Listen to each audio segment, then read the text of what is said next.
महर्षि विश्वामित्र के साथ मिथिला की ओर प्रस्थान करते हैं। मिथिला में ही प्रभु श्री रामभद्र का आद्याशक्ति भगवती जानकी जी से परिणय संपन्न हुआ। अब ये जो प्रक्रिया है उस पर गहराई से दृष्टि डालें। जनकपुर में श्री सीता जी को पाने के लिए तो अनगिनत राजा एकत्र हैं, भिन्न भिन्न द्वीपों से, देशों से, और वहां पर राजा एकत्र हैं और उनकी अभिलाषा है सीता जी को पाने की। और उन व्यक्तियों में से वहां रावण भी आया, वहां बाणासुर भी आया, देवता और मनुष्य भी आए, और इसके द्वारा जो संकेत दिया गया वह बड़े महत्व का है। और वो संकेत यह है कि वैसे तो संसार में कुछ व्यक्तियों को हम अच्छा और कुछ व्यक्तियों को बुरा कहते हैं,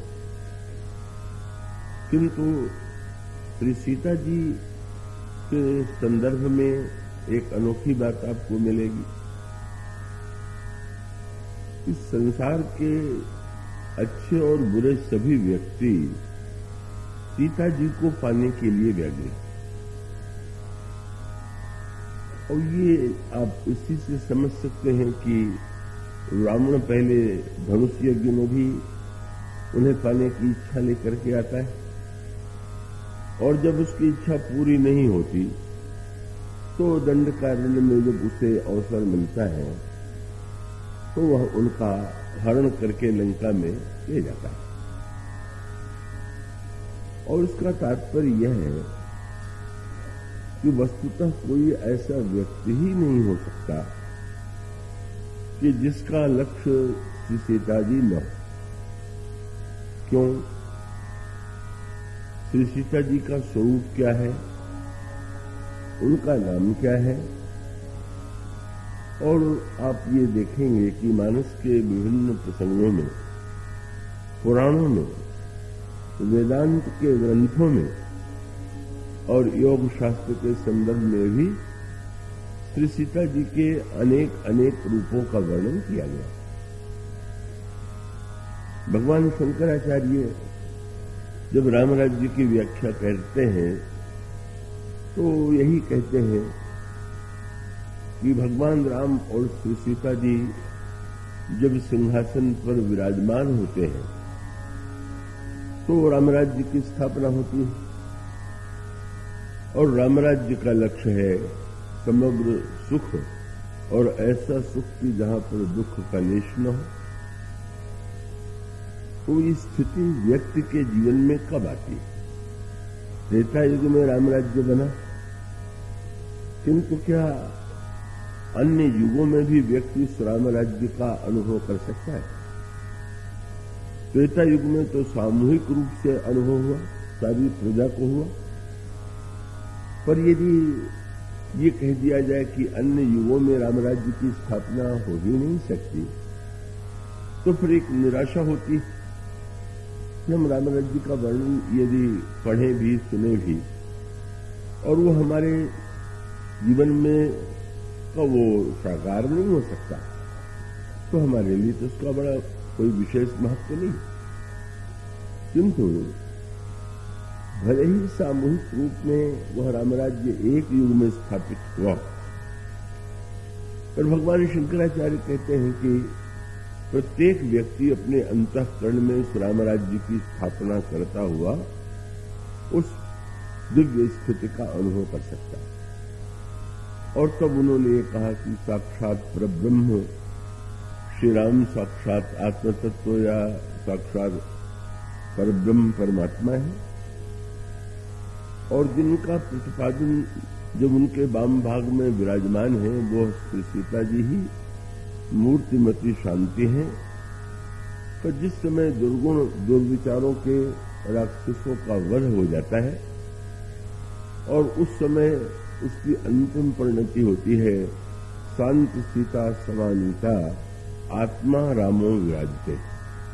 उस समय शांत सीता के साथ आत्मा राम भगवान श्री राम जब अंतःकरण में विराजमान होते हैं तो व्यक्ति को उस स्थिति का अनुभव होता है जिसको हम कृतकृत्यता की स्थिति कहें।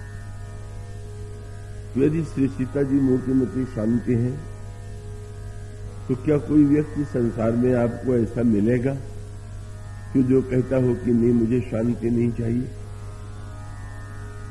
तो शांति की अगर वे शांति रूपा है तब भी उन्हें पाने की इच्छा प्रत्येक व्यक्ति में स्वाभाविक है।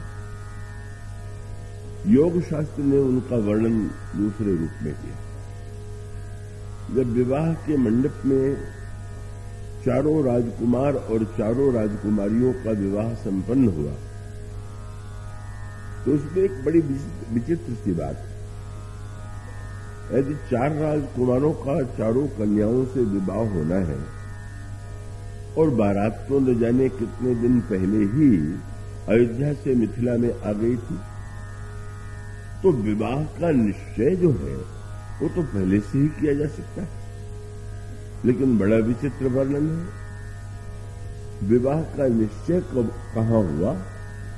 कि जब भगवान राम और श्री सीता जी का विवाह संपन्न हो गया तो मंडप में निश्चय किया गया कि तीनों राजकुमारियों का, तीनों राजकुमार और राजकुमारियों का विवाह कर दिया जाए। कैसी विचित्र बात है। चारों राजकुमारों का यदि विवाह होना है तो चारों का एक साथ होना चाहिए, निर्णय भी पहले से होना चाहिए। पर मंडप में पहुंच करके अकस्मात निर्णय हो गया, पढ़ करके बड़ा अद्भुत सा लगता है। पर इस प्रसंग को गोस्वामी जी ने एक आध्यात्मिक और तात्विक रूप दिया।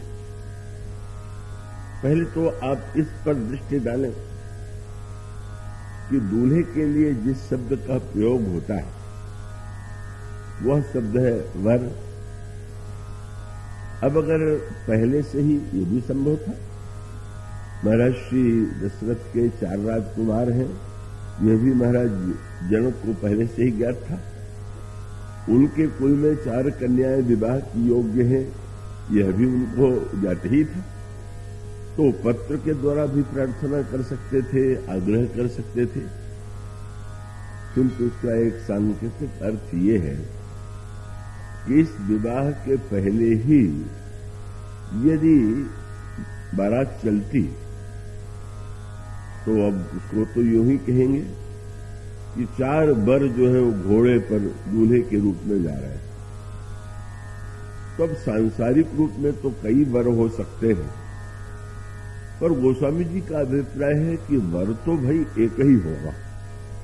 जिसको सही अर्थों में वर कह सके वह अनेक नहीं हो सकता। तो मानो गोस्वामी जी का संकेत है कि सांसारिक अर्थों में भले ही अनेक वर हो, पर जो सर्वश्रेष्ठ वर है, जो एक मेवा द्वितीयम है, वह तो ईश्वर है, ब्रह्म है।